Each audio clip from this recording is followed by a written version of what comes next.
Ready start. अध्यक्ष महोदय, सबसे पहले मैं अपने माननीय कार्यकारी पार्षद महोदय का, जिन्होंने बजट भाषण दिया है और अपनी नीतियों की घोषणा की है, उसके बारे में उनको हृदय से बधाई देना चाहती हूँ।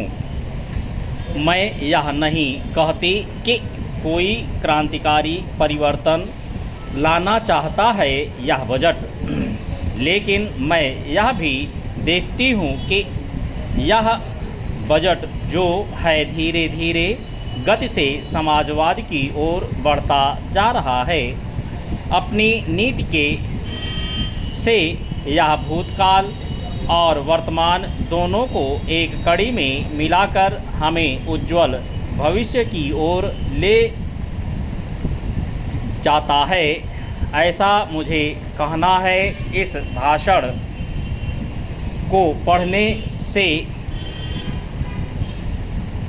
कि इसमें हमारा कोई भी वर्ग समाज का ऐसा नहीं है जिसे अछूता छोड़ा गया हो, क्योंकि भारतवर्ष एक कृषि प्रधान देश है और मैं यह समझती हूँ कि इस बजट के दौरान यह पूरी तरह से कोशिश की गई है कि ग्रामीण अर्थव्यवस्था को, जिसे हम अर्थव्यवस्था की रीढ़ भी कह सकते हैं, उस ढांचे में उस रीढ़ की हड्डी को और भी सशक्त बनाने का पूरी तरह से प्रयत्न किया गया है। हमारे ग्रामीण भाइयों के लिए जो कोशिश की गई है इस बजट के अंतर्गत, वह है उनको सिंचाई के लिए कुएं, गांवों में उनके लिए पक्की सड़कें, जिससे उनके खेत और घर दिल्ली के साथ जोड़ने की कोशिश की गई है। जितनी भी इसमें व्यवस्था की गई है उससे ग्रामीण भाइयों को बड़ी भारी सहायता मिलेगी।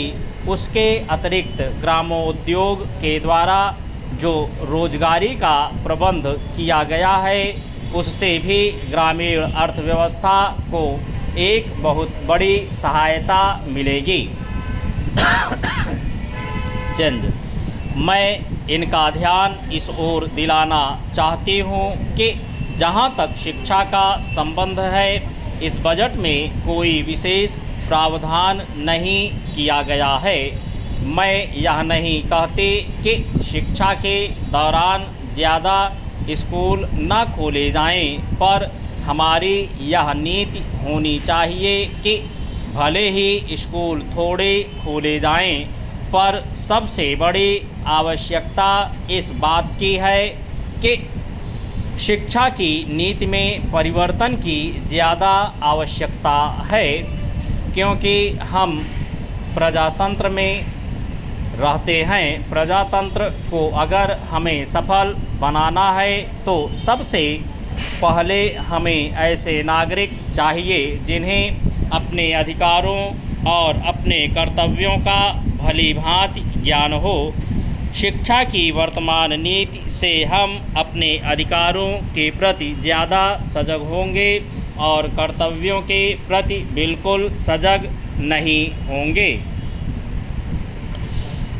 महोदय, प्रशासन का यह कर्तव्य हो जाता है कि वह सतर्क रहे और अधिकारी लोग अपने को निष्पक्ष रखें, किंतु जो जनता के अंदर एक गिरावट आती जा रही है वह भी यह एक देखने की बात है। इसलिए मैं चाहता हूँ कि सरकार कोई ऐसा प्रयत्न करे जिससे कि भ्रष्टाचार को रोकने के लिए जो लोगों का नैतिक स्तर